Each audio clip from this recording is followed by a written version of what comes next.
Jackie Kashian, Laurie Kilmartin. Here we are. There we go. Yay. new Well, new format, new recording thing because Zoom is weird. And so we're gonna try this. And yeah. I'm Jackie. Hi Laurie. Hi Kyle. Hello. What'd you have? Hello, Jacqueline. Did you have a Kyle sandwich for lunch? Because that's what we're doing on this video. It's pretty sweet. What, Jackie? Why would you make it sexual? That is very disturbing for all of that's us. what that was from when you were a kid. When you hug somebody and you'd say, "What'd you have for lunch?" and then you'd both hug from a different. Okay, it was something that Yeah, that's also would people. weirdly sexual from your childhood. Oh wow, my childhood blessedly not sexual. That's the good news. I'm gonna write that down as a possible Yay. tag. Blessedly. Did you get to do stand-up comedy this week? I don't feel like I did. I did, not as much as I wanted. I had 3 nights off in the middle of the week, which I did go insane. But you know, Yep. I hung out with my son a lot. That was cool, but whatever. It doesn't feel good to not be on stage. And but I did. I had 2 spots at Flappers on Friday, and the second one, Marilyn Rice Cub was on the show, and Oh, that's cool. it got really dark, and there was a cop and a sheriff in the small audience, and they were both depressed, and one of them goes, "Nobody likes this anymore." and no one stepped up to go, "You're not wrong, gentlemen. You are not incorrect." Right, in Ohio or something, it would be like round of applause, but in California, it was like, yeah, no one corrected him. Right. Not at all. It was great. Right. It's true. Oh, very sad. So those were fun shows, and then Saturday I was at the Comedy Magic Club, and wow. First one was in the lounge. That was okay, and not bad for the lounge. And then the second one was in the big room, and the big room always is great, and it was fun, and I don't know, hanging out. I was there was a discussion about women on Instagram and how we're forced to pick our roles. Oh, okay. Either you're gonna be like sexy, or a girl, like the girl's girl. Those seems to be the 2 things to do really well on Instagram. Right. Yeah, it's weird. And who was discussing this? Were women discussing this, or were men discussing this? Yes. No, women. Oh, Luz, I forget her last name, Luz, and Kat Alvarado, and Von DiCarlo, myself. Okay. I think we were kind of batting it around, Yeah. I Yeah, I don't know what to do about Instagram or TikTok or any of that stuff. I'm like, I have clips.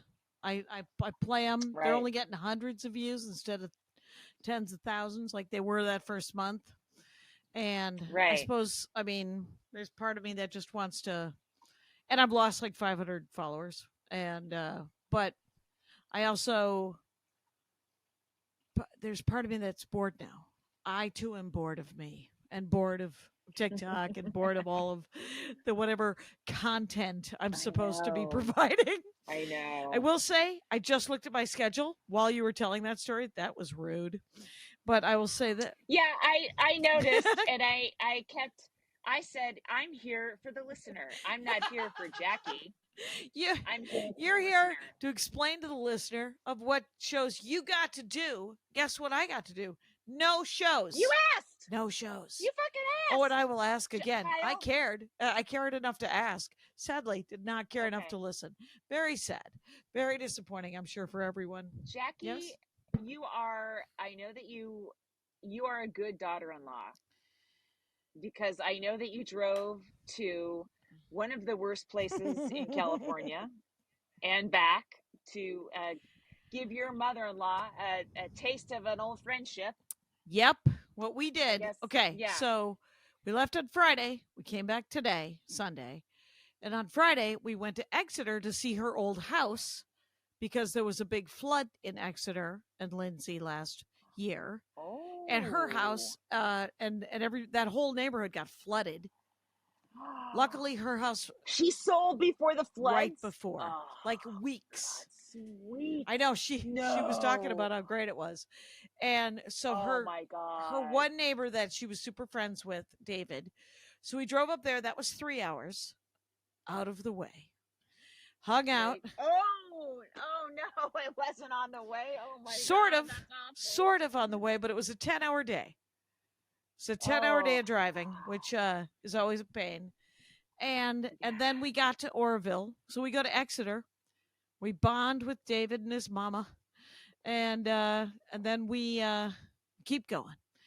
And then we go we get to Oroville at like 10 o'clock at night. And I'm like, I'm going to bed. And then we're gonna meet. She has like essentially 2 couples and a friend who still live in Oroville, and they're all super right wing. Watch, like this morning we went to visit this very nice couple who was watching Newsmax. As I said, that's worse than Fox. Reality television, reality nightmare news is what it was. Reality in quotes. Right. Are these couples straight or gay? Straight. Everybody's straight. So what we did was, and I got to see where Andy, the house that Andy mostly lived in from when he was about probably 14 to 18.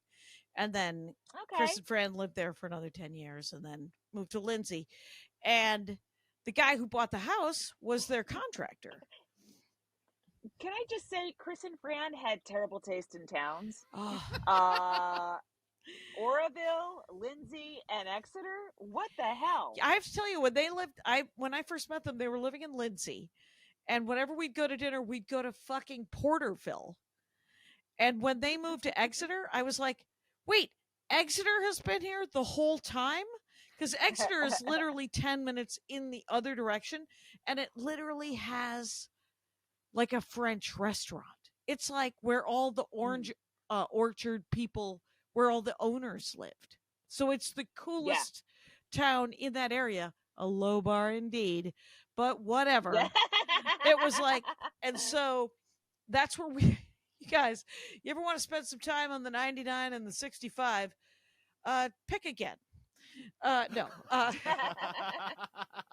Why not fly to Oroville? That seems like to fly to Sacramento and then drive the hour. Is that what you do? Fly to Sacramento? Are there? I bet there's like little puddle jumpers that would fly right to Oroville. Not right to, though maybe Avello. But remember how Avello cancels? Right. Yeah. Right. So EasyJet or something. There's a couple of those little jet companies. Right, but I was thinking about that because she was thinking about, she's like, now that she's gone once, she kind of wants to go again. And I was like, so I was looking at Sacramento. I was like, I would rather spend 6 hours at an airport, varying degrees of airport, and then an hour at driving and then airport again, to end the madness. Even though we listened to almost an entire book on tape, because I was like, I don't want to. I almost, she is a lovely person. She genuinely is. I love her dearly, and I even like her. But she, and this is something I need to be aware of, right? Is how often I complain, how often I look at something and judge it from someone else. And I was like, I almost wanted to start making a journal of every time any of us complain about anything, and just go, hey, why don't we all shut it? Jackie, are you aware of your profession? I am a stand-up comic, and one of the things that stand-up comics do is complain, right? That is a premise in joke form. Yes. That is, yes. Why don't I say it out loud, huh? It's like it's low-hanging fruit, Kilmartin. It's low-hanging fruit. I say complicate it. Make it hard. Make stand-up comedy harder. No. Oh, right. Okay. I don't know. You've gotten very... I don't know what you're saying right now, but I think I agree with you. You should definitely be agreeing with me right now, for sure. But I have sets this week, and I could not be more pleased. I am... First of all, I was going to march tomorrow. I was going to picket tomorrow. We have the day off because it's Labor Day. Right. Right. Yes. Monday, the Mm-hmm. day this comes out, is Labor Day, and there will be no picketing because we Picketing. get the day Right. off because we're laborers. Uh-huh. And I'm hoping to have the Um, beanie page up tomorrow too, which was union made USA beanies. But who knows? mhm. Look to my Instagram. Look to all the things. I'll be fucking posting it. Yeah, I think the Writers Guild is not picketing on Tuesday as well, at least at Warner Brothers, but Oh, check into yeah. it. SAG might be carrying the load on Tuesday. Right. I'm telling you, SAG really made a difference in the vibe Oh, yeah? on strike. Yeah, because the writers, I mean, we're just sort of, if you found someone, you would be talking, but it was often just walking in circles by yourself. And then and also at that point we're also walking in the afternoon, or I was, and it was a little more desolate in the Oh, afternoon, the right. afternoon shift, Mm-hmm. uh so but SAG really, they bring DJs, I they just always have, they have music, and the people running the crosswalks are kind of right, fun, they're actors. Yeah, they're yeah. yeah. And I'll tell you, I have been asked to do stand up over at Warner Brothers. They want to set up a stand up thing, either at Warner Brothers or Oh, Disney. And interesting. I was like, Yeah. this could be, it could feel desperate. And It's very akin to performing at your high school reunion. Yeah. Think long and hard about that well, one. no, I turned it down, but I said that I would go and support Yeah. and watch. Is Yeah. my favorite so far. The my favorite time picketing has been the Disney walk, because it's Yeah. a big 1 mile square that you're doing, and so Yeah. it's not just back Yeah. and forth, back and forth, back and forth. Yeah. Have you done the Disney one, or have you mostly, because you could? I Oh, good, have. yeah, I have. I guess I have, I feel like I know the captains and people that run Warner Brothers, so it's starting to feel like a bar to me, like a bar that I go to frequently, right. like Chandra and Brandon, and Norm. so the gang's there. Yeah, exactly. So I like to check in with them, and do my laps or whatever. Yeah, you're getting It, your it steps is in. it is my knee is feeling better. I think maybe I'm getting more used to it. I'm also not doing, I think when it was really hurting, I was doing 4 hours on concrete, and these are shorter. Like that you're supposed to go 9 to 12. I'm like, in the valley, and I get there around 10. Yeah, I do a 10 to 12, but then really 12, everyone starts wrapping up at 11:45. So I'm like, it's like an hour and 45 minutes, and it's not killing me. So right. that's also nice. I'm not completely devastated and just bedridden for hours afterwards like I was early on. Right. Uh I do want to march or picket, which I think of as marching. And then It's not my, yeah, it's just picketing. walking, It's just marching. picketing. It's not, but it's a Right. protest, right? I used to do a lot more a lot more marching for of, but it's whatever. But I want to do more picketing, but I'm looking forward to being home this week. I have Yeah. Jason Van Glass has a show that I'm going to do on Thursday. I'm doing 2 shows Oh, on cool. Friday, one in Glendale, one in Burbank.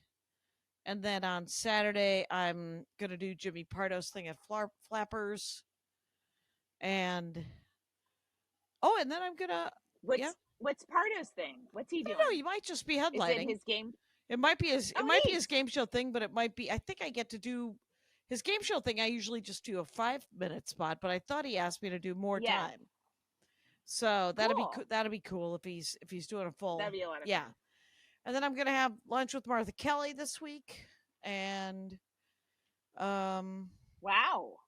Well, hello. Well, That's hello. nice. And then next week I'm doing the lab for Valerie Tosi. I need to pick up some. I need to pick up some more sets this week. So Flappers, I am open, but Yeah.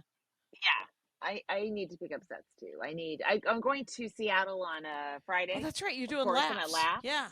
Oh, fun. Right, 2 Friday, 2 Saturday. But I took last night off, or tonight's Sunday, and I'll be taking Monday night off. So I don't like to have more than 2 days in a row, especially when I'm headlining. I want to be all sharp as possible.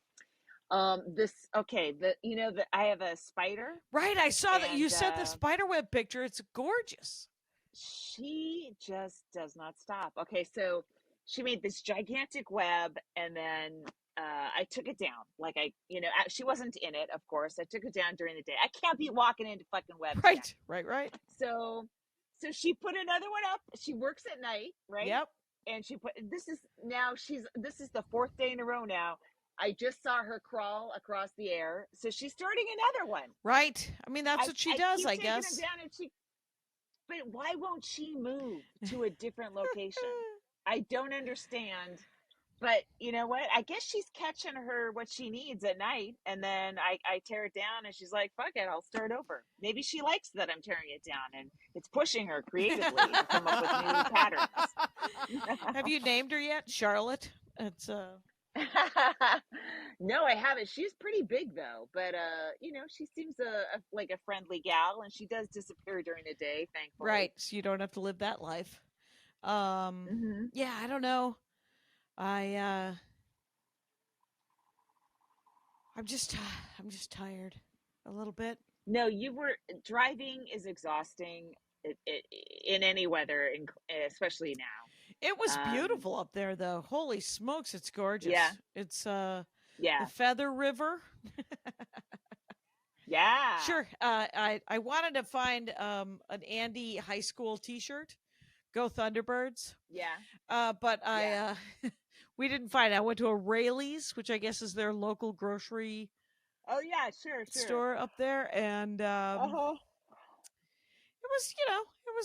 all right. We ended up both of her friends wanted to have dinner at the casino.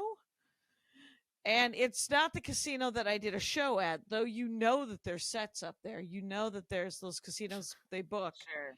That's the only other time I had been to Oroville, and Andy came with me. Because famously, there was one last Native American who came out of the out of the hills. Ishi was his name, and he ended up going to Stanford for some reason in 1908 or 1911. And right, he gave himself up to the reservation in 1911. And so when I told Andy that I was booked, this is 2011 probably, that I was booked at the Gold Coast Indian Casino, Andy was like, "Wait, there aren't any Native Americans." And famously, there's no Native Americans. I was like, "Yes, but you can put a casino anywhere in this country because it was at some time. There were. It was Native American land. Yeah. Yeah. So now there's going to be 3. There's 2 up there, and there's going to be 3. And so we ate at the fancy restaurant last night, and then we ate at the buffet today for breakfast. And oh my God. Yeah, and we stayed. And then you drove 10 hours. Right. And then today it was pretty good. It was just 7. And okay. And then we listened to the first Thursday Murder Club book on tape, which I was like, I'm just putting this on. We're just going to do it. And we stayed at a Hampton Inn in Chico. I texted Guy Branum because Guy Branum, of course, grew up in Yuba City. And right. when I met Guy Branum, I was no way that I thought that he grew up in the town next to Andy. Because both he and Andy have left those towns behind, my friends. And so Guy Branum texts me back and he goes, "Go get some peaches. It's peach season." And I guess we just missed, like about a month and a half ago, Andy was like, if we had come up a month and a half ago, all we would have smelled were peach blossoms and peaches. Because they shot the scene in Gone with the Wind up in Oroville with the peach blossoms. Oh, wow. Yeah. Well, I don't like peaches. I don't like that fuzzy skin, I can't get over it. I have to fucking leave. It's just, you're a Jackie, how? It's going to come to an end one day. Why not today? Why not over peaches? Could you imagine if it was over fruit? It's just like, I've had it. Yes, if you come after me with my apple situation one more time, I know. We really are. It's going to be a paper cut. Yeah. So I was watching a Matt Rife video popped up on my Twitch board. Wow. And you know, he does a ton of crowd work, and he, you know, it's funny. He does really well. They love it. Oh, good. It's all good. You know, good for everybody. But I'm wondering, is this, you know, a lot of comics are videotaping or recording the audience now, and they're either expecting to be part of the show, or somebody else pointed out on Twitter they had been to a show where the audience was being recorded. They purposely receded a little bit and didn't laugh as loud and didn't really participate because they didn't want to be on in someone's video. Right. I don't know. I just was I like the idea that the stage is us and the audience is in the dark. And yeah, you know what? That's why you don't want them to watch all the clips either, because I also want them to be in the dark about what the fucking punchline is. How about that? Really, yeah. exactly. Which is why people do crowd work stuff. Yeah, you know, we're in a horrible cycle of we have to produce this stuff to get people to come to shows, and then I mean that they're okay hearing the jokes again, but I like it when they don't know the jokes, and then I tell the jokes, and then they're excited about the frickin' jokes. It is a weird thing that when people record the audience, and that maybe the audience expects to be recorded. I mean, he was talking to a guy that stood up and was talking back, and what?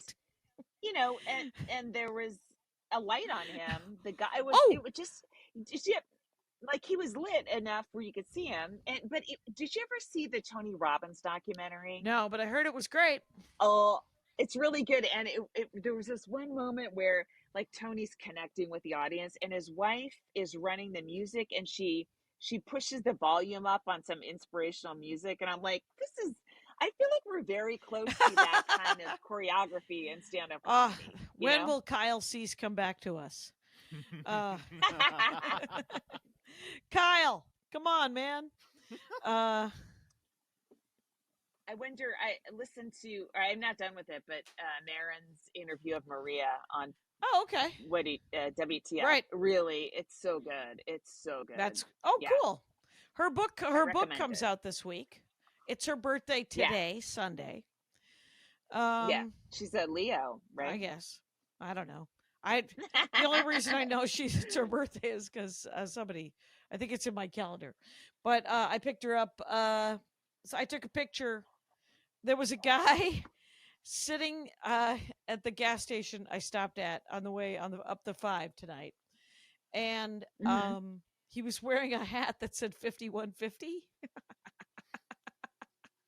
Oh, like when they put you away. Code? Yeah, when they put you away, because / Van Halen album. Is there a Van Halen album named 5150? Yeah. Oh, weird. There is. Because I think it was one of the Sammy Hagar ones. Okay. And it was like, ooh, they're so edgy. Well, because I didn't know the code for some sort of psychological failure, so the government steps in and takes you off in a straitjacket until Maria Bamford told me about it. And now every time I see the words, I see the numbers, I'm like, hey, Maria. And 5150, which of course, hey, you've had trouble, right? You had some problems. I'm so sorry. And so I took a picture of the guy's hat. I asked the guy if I could take a picture of his hat, and he was like, "I'm from Vietnam," and I was like, "Great, can I still take a picture of your hat?" And so I wanted to talk to him. I wish I knew Vietnamese, but I don't. So I just took a picture of his hat. It was super random. That's an unusual thing to wish, just so you could have one conversation with a guy at a gas station. Wait, it seems like a lot of work to put in. Did you ever? I have that conversation. I have that more than in the last 35 years of doing stand-up comedy. Every couple of years, I'm like, God, I wish I spoke Cantonese. There's a billion people who've never heard my jokes. Have you ever thought to yourself, I wish I knew sign language so that I could do it for the deaf? Have you ever thought that? No, I feel like the deaf can lip read, and so they're taken care of. China censors, they will not let you, don't even bother learning Cantonese. They're not going to hear, or Mandarin, they're not going to hear your jokes. You're too salty. That's Szechuan. If you want to. Boom! Boom! I'm here all week, you guys. Guys, she's already doing spots. I haven't done I stand would up in a say week. I don't do stand up anymore. It's so sad. I hate that feeling. I feel if I don't have a set like 2 nights in a row, I'm like I'm being edged out of the business. I They all had a meeting. I took so many laps today. I literally had to leave Andy to all of it. This morning I was like, I'm gonna load the car. I'm gonna load the car. I'm gonna load the car. I'm gonna load the car. We get in the car. I'm like, I'm gonna sit in the back seat. I was in the back seat, and I was like, why are you in such a piss ass mood? And it turns out I have done stand up in almost 6 days, 7 days, a lot of days. Ooh, I feel not good. I don't feel like a person, which isn't cool. It Right. shouldn't be my entire identity. And yet, That's true. That is sadly, it's troubling, but I can't help you because I'm the same way. it is troubling. It is. I really don't know what to do about this Right. because there will be a day when we can't do it. We physically can't. And will we be able to accept our physical limitations at whatever age it is? Did I read? Maybe I listened to a podcast where Lewis Black was talking about retiring because he's in his 70s, Right.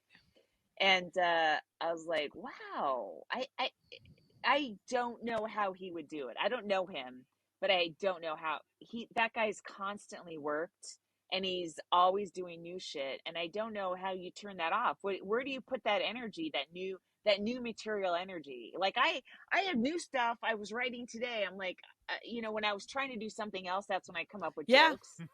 And that's it. And so I'm like, so I sat down and wrote them all down. I'm like, I need, I texted Monique Moreau, and I'm like, are you guys doing a Wiener Vino tomorrow night? Let me just pop in, please. But they're not. And because I just want to try stuff, and I don't know where that energy is going to go when we can't do it. And then are we just going to die inside or something, and our bodies will follow? Assisted living will work the room. You just have to get into some Yes. sort of planned golf community of old people, and then just start. We're gonna be old. Those old men who won't stop talking to the nurses. That's gonna be us. That's your dad. And I do believe you will be your dad. Well, I have to tell you that. So here's what happened with my dad. He's called me again, by the way. I'm like, first of all, it's got to be 11 o'clock. What is he doing up? He's 86. So a couple of weeks ago, maybe a month ago, I gave him a sweatshirt because you know how all old guys wear those I was a veteran hat or sweatshirts? Yeah. So right. I got my dad a Navy Corpsman sweatshirt. And I sent it to him, and he calls me. He's like, the hell am I going to do with that? And I said, I don't know. Wear it. It's a sweatshirt. And he goes, yeah, no, I'm not going to wear it. And so I'm going to give it back to you when you come visit. So I come to visit. He forgets to give it back to me. I was like, just take it to the VA, Dad, and or leave it in your break room. There's got to be another Navy corpsman staying in that old people building you live in. Or take it to the VA and give it to them. And he goes, they sell that crap at the VA. And I said to him, then why don't you return it to the gift shop? And he goes, no. Oh, yeah, I'm going to. And I was like, oh, my Lord. Your dad is embezzling from the VA, like, Jackie. No, here's what. Oh, at all times. Do not doubt it. Oh, let me just tell you something. Nobody else gets the service he gets at the VA. But I will say this. He is an income generating machine. Like, he's like, I might get $12, $15 for that. What'd you spend on it? I said, I spent $20 on it, Dad. Do what you can to get as close to that as you can. You know what? The VA, if I remember correctly, somehow when my dad had cancer, I contacted them and he was eligible for like a little stipend. Yeah. And that's because he probably got it from being in the service. Andy's dad died of ALS. He had Lou Gehrig's disease. And oh my God. It was devastating and very sad. Awful. But Clyde, they were amazing. The Navy was amazing and the VA was amazing for him because whenever you have some sort of disease like that, the armed forces here in the United States is like, yeah, we probably give that to you. And so you get whatever you get. He got the best service. Like he got, Was he in Korea or Vietnam? In between. So he wasn't in a war and they still think they gave him ALS? Yeah, because he was, because he was just at one of the bases. The different bases who have knows what with their shit the crap that's. I feel like they test a lot of shit on soldiers too. You know? Yeah. I mean, comic books. I mean, they actually used to. So why would they have stopped? Oh, but yeah, right. That I just read this thing about Celine Dion. She has Canadian this, singer. Yes. Right? No, am I wrong? I'm not wrong. Yes. Okay. No, that's right. She's canceled all. She's done singing in public. Oh no. Because she has this disorder, very, very rare, called stiff person disease. And why? Wow, Kyle's laughing. Kyle, super sensitive. You both, anyway. You both suck. Well, we didn't name it. I'm so sorry that you think that we. I disassociate.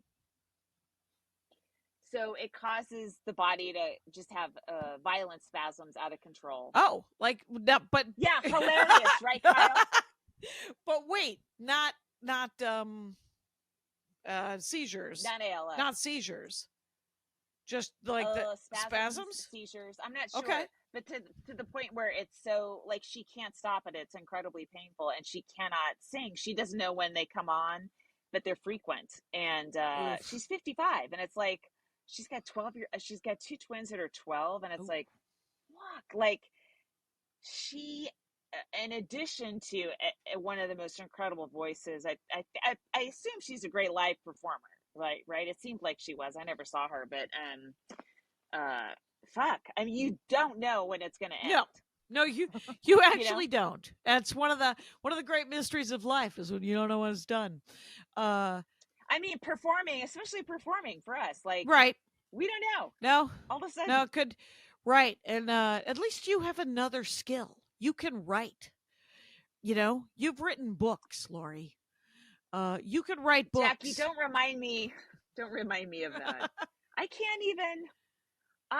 The mystery of what this time of my life has been. Hopefully, I'll get out of it and look back and go, yeah, that was crazy. But it has been so hard to make myself write anything. Have you listened to any of those, Julia? Not my stand-up. Have you listened to those Julia Louis-Dreyfus episodes yet? Yes. Okay. Yeah, I have most of them. Okay. Yeah. Hey, let's take a break, by the way. Okay. Well, you got to tell me why. And then let's do Comic of the Week. And then we'll talk more about aging.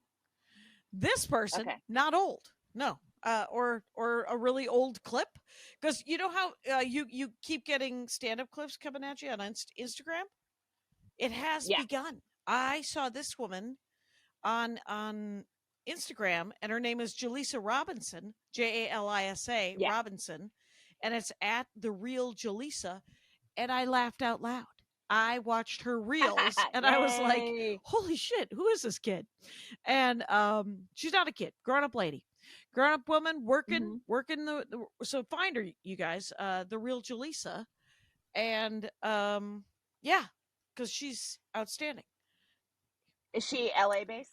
Don't remember. Literally look her up and find. Thanks for doing all your homework, Jackie. Right. Appreciate exactly. What I did was a half-assed job that Instagram threw a comic at me. She's based out of Los Angeles now. She was in the Bay prior. Oh, that's right. Because originally from the Bay, though, has been moving around all the good comedy spots.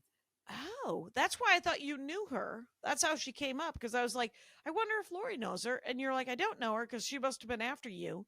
And now she lives here. So you're gonna probably run into her at the Owino Vino or whatever. If you get to go. Here's what's, as always, you make things awkward for me. I'm like, that name sounds familiar. I can't picture her. And you said it right before that we started. So I'm like, I'll just let Jackie take this one, and then I'll look later.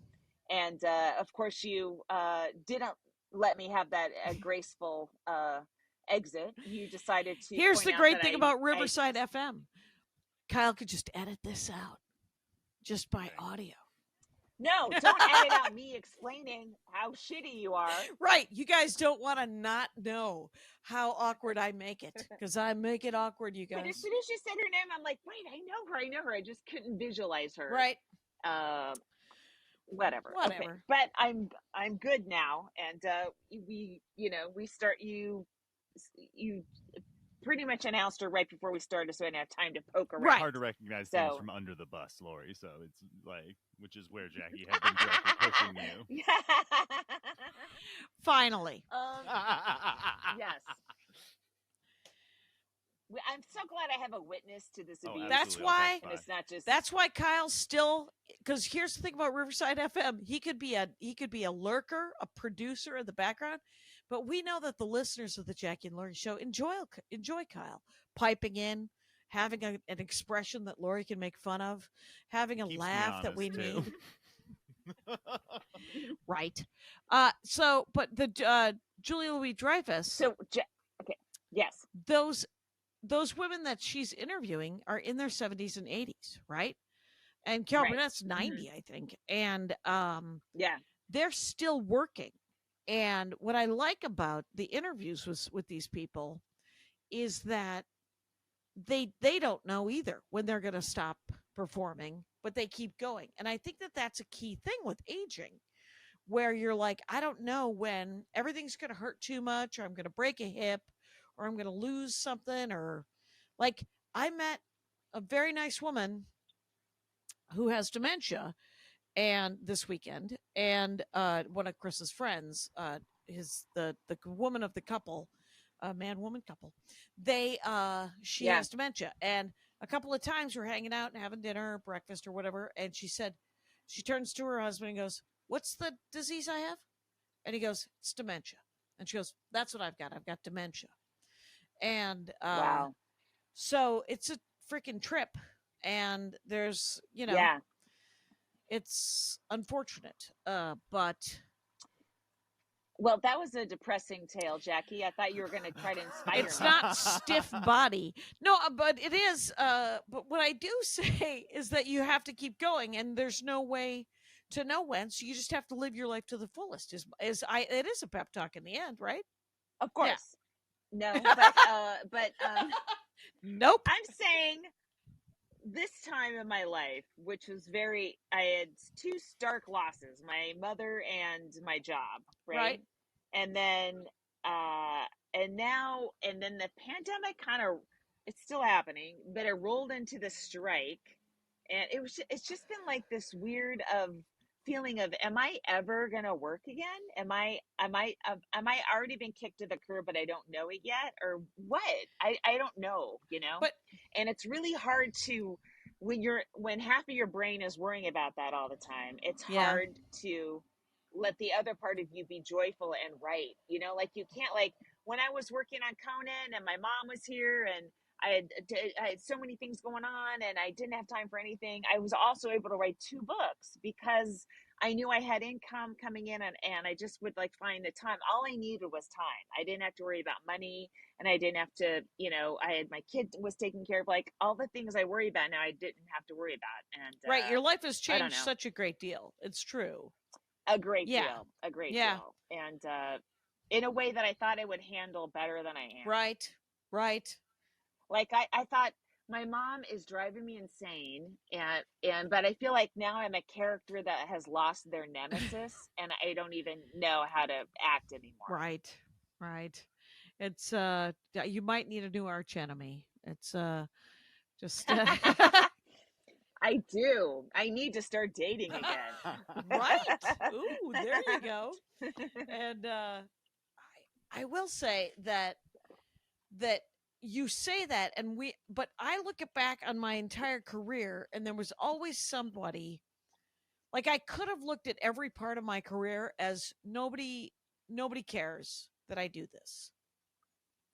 But in my career, I think I've spent almost every decade of my career thinking, well, nobody cares that I do this. I'm the only one who cares that I do this. I have to continue to care that I do this, or I have to stop doing this if I don't care that I do this.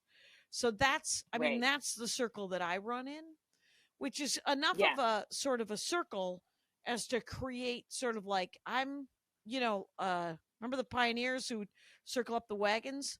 Nobody can get in. Yeah. Nobody can get in because I'm circling my own. I'm chasing my own tail anyway, to some extent. Right. And so I mean, maybe I would say this probably is true, is that I've always been delusional. Whether this was going to mean anything or do anything or anyone was going to give a shit.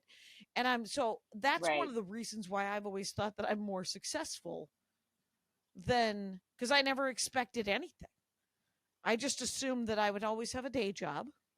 When I quit my day job, it was huge. Like everybody at my level who quit their day jobs like 5 to 10 years earlier. And right. I was just like, no, I need to be able to pay my rent. I need to be able to know that I, will always be able to pay my rent and fill gas and buy food. And I don't have to ask anybody for anything. And then when I got a windfall, and I blew it. I blew the windfall anyway. But I did it because I quit the day job because I was like, well, this is a sign that if I don't quit now, I'm never going to quit. So I quit my day job 2003, and that first year was super hard. And then I kind of fell on my feet. But it was hard to get. It was a different rhythm. The money is every time the money changes, it's always scary. Because it never, it's a negative change. Well, or it's right. I mean, because at first it's uneven and you have to figure out how to level it out again, right? Like I remember when I quit my day job and I was like, well, you better have at least, some thousands of dollars or whatever, so you have at least 2 or 3, and then you better grind it out and you better take that gig that pays $250 or $150, and you better find 7 of them right fucking now, so that you have enough money for rent. And my rent was pretty cheap at the time. It was, a long time ago, and I lived in Los Angeles when it was possible to live for cheaper than it is now. And so, but whenever it does change, it is always, it's one of the hardest things to do is to live with uncertainty. And that's what you're doing. You're living with uncertainty. Things have changed so much. Oh, I'm gonna point out it's been 2 years now of uncertainty. Right. Since that, which means, I mean, I think that's why I was talking to Jennifer McLean about Aaron Lee and about working the awards and stuff. But now you're on strike, so you can't work it anyway.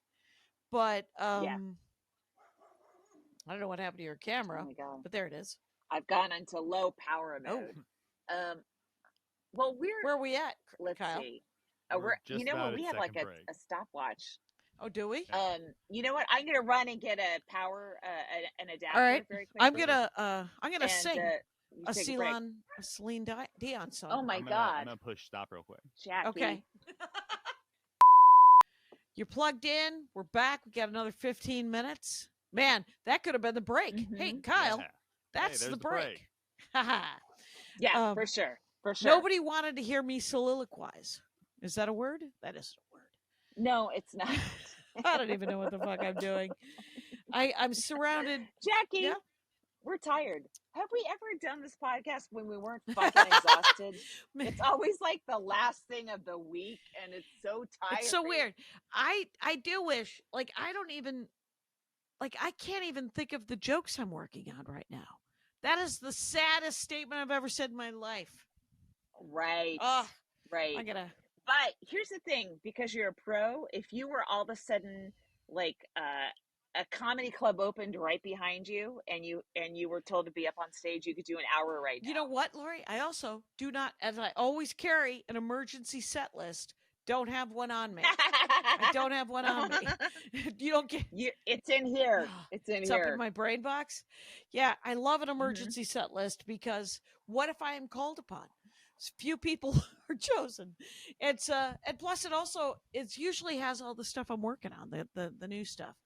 And I can't even think what it is right now. What I am doing, okay. Or I have a thing to talk about. I just remembered. So the teaser for my comedy special. Yeah, how's it? so I put it in our little lady chat, and it had this guitar from like Comedy Central promos in 2003. Yes.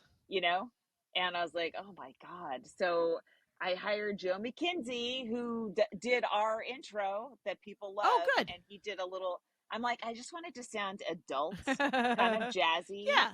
And so he came up with a cool little ditty that I think we'll be able to use. So yeah. Okay. Let's see. I'm gonna do you want to talk about that? That's it. I don't know. I don't have anything else to say. I don't know when it's coming out. And I find, when an MC says the title of it, I don't do as well on my set as if they just say she has a special coming out.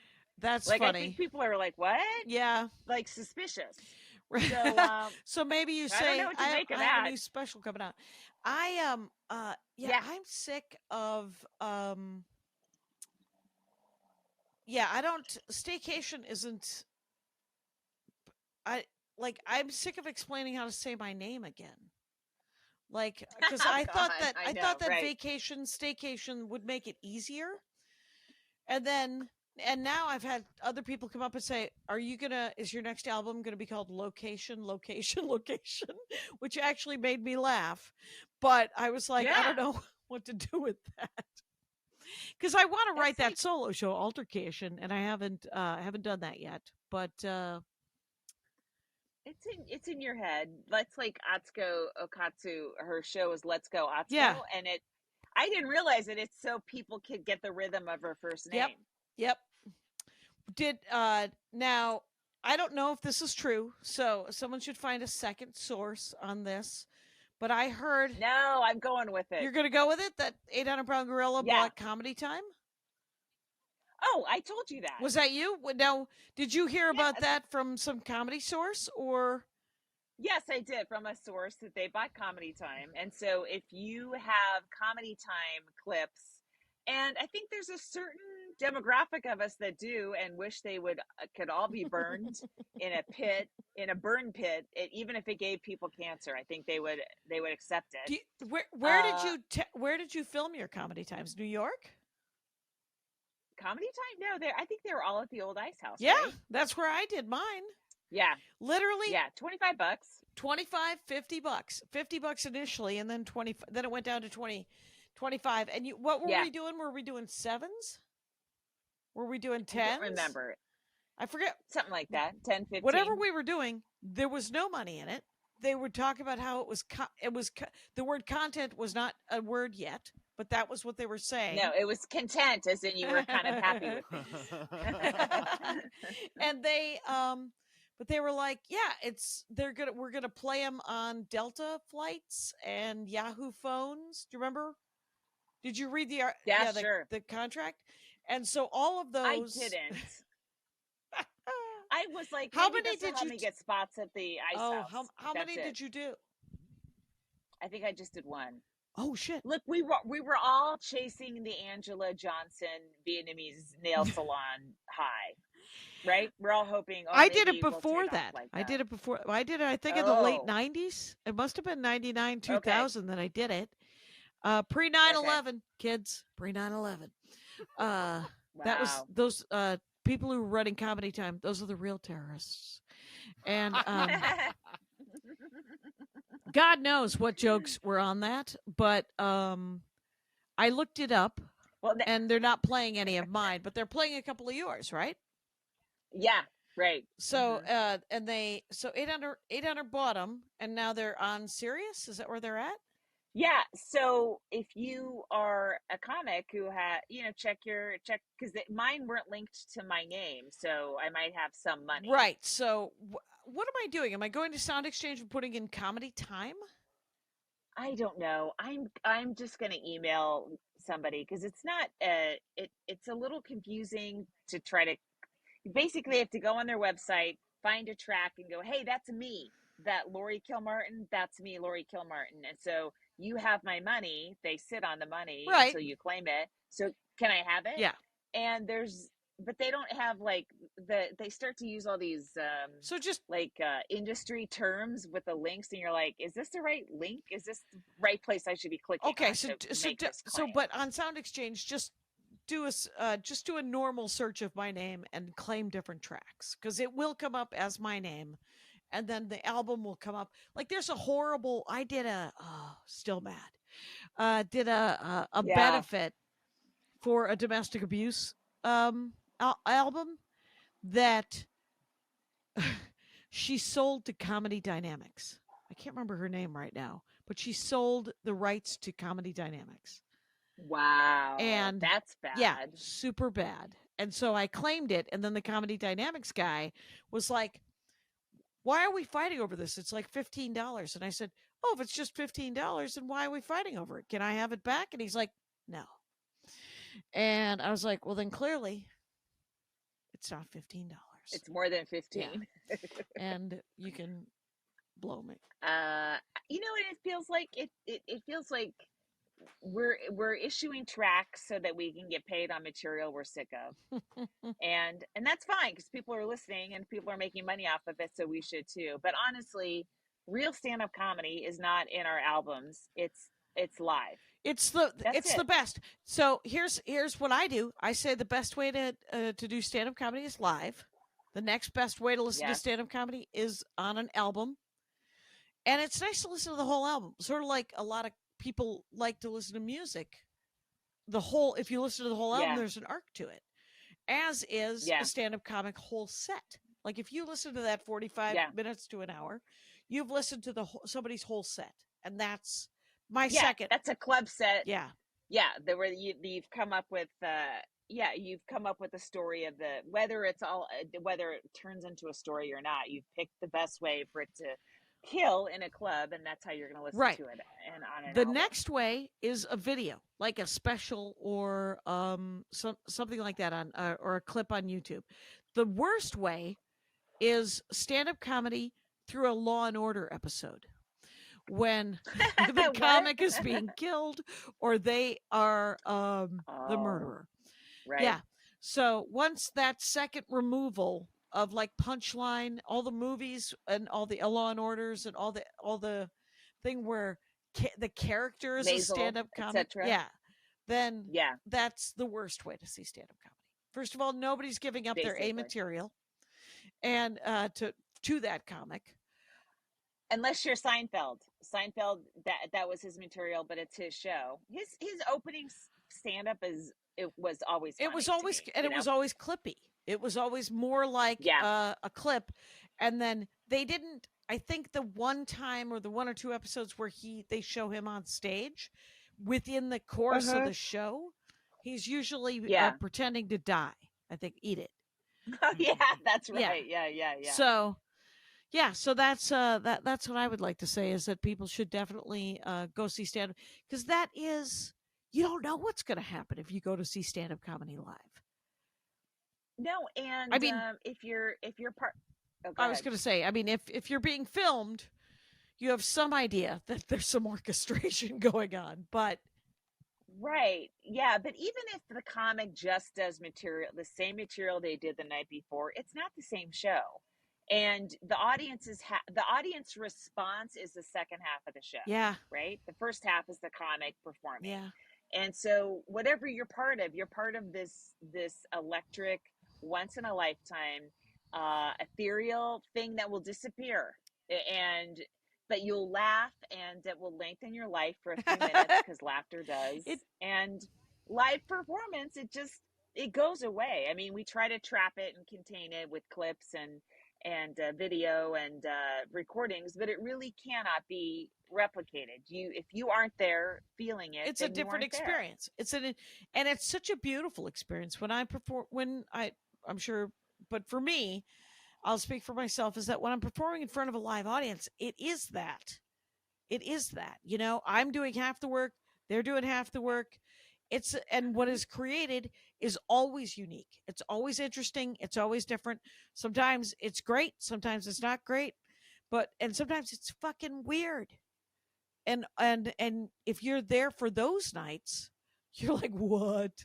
And it's just a dream come true, kind of, to see those. Oh yeah, like the Mary Lynn show at Flappers with the depressed police department. Yes. That was so interesting. Right. You know, you're not going to be able to duplicate that. No, you're not going to be able to. I know. When are you going to have a sheriff complaining that nobody likes him to you? Right. Never. And Mary Lynn, quite honestly, or if you're listening to the show, get that video. Get that, clip that bastard out, because even secondhand, I'll watch that that'll go viral. Heartbeat. Mm-hmm. Yeah, it was wild. That's awesome. And I think we're real close, about 3 minutes. Absolutely. Oh, I'm close. So what do you got this week? Where are you going up? Oh, hopefully I'll have some spots that'll fill in. And then I'm in Seattle, Friday, Saturday. Are you going in on Friday? Okay. Yeah. The following week, I'm going to Telluride. I'm doing a festival that pays very little, but it's in Telluride. It should be fun. There's a lot of musical acts there. It's like a real festival. Oh wow! And it seems like it's a Friday, Saturday, Sunday, so I will have time to acclimate to the altitude, I hope, and I won't, and get those boost oxygen things too. If you you end up feeling a little winded and stuff, I was sucking on those on stage. Yeah. I bet you it's gorgeous. And then I'm at me too. I'm at Go Bananas in Cincinnati in October. So if you're in Cincy, prepare to be inundated with video from me telling you to come to my show. Right. And the only thing I've got on the road this month is Minneapolis. I'm doing Acme 20 through 23. And Carmen Morales picked up a headlining week somewhere. Look it up on CarmenMorales.com or The Funny Carmen. But whatever it is, it's not going to be in Minneapolis with me. Anna Valenzuela and I are going to be at Acme. And Brian Kiley said he would work with us as well. So he's coming in. I'm so excited. So that'll be a super fun show. Brian Kiley, Anna Valenzuela. He's great. And myself. He was a monologue writer at Conan, and he's such a great writer. And it's just super pristine, perfect jokes. Right, like scalpel sharp. So super fun. Yeah, great. And that'll be super cool. I picked up a gig in Pittsburgh at a distillery in November. Watch me fly to Pittsburgh, you guys, for a distillery in November. I'm willing to do it. And then yeah, I would say no to that, and they need to know that. Okay, I'll let them know that. And it is a door deal. So Know in Your Hearts, November 18th. I'm trying out a new thing. I'm going to try door deals, Laurie, because I don't have any work. And I don't have a lot of work. Right. So I'm willing to try this.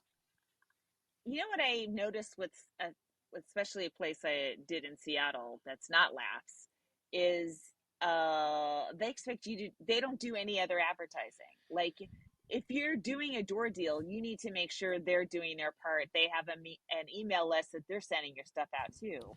I mean, right. You got to ride them clubs too. And venues that are like, like you do it all. Well, I can't. Yeah. I mean, we're in this together. Work together since you're in that location and I'm not. And you're getting the bar. More local emails. And you're getting the bar. Yeah. You're getting the bar. You're getting the food. Right. We're splitting the door, whatever it is. Yeah. And but I'm gonna give it a shot. And then I am working with Maria on some dates, and hoping to book some more stuff. I don't know. I think we did it. Same here.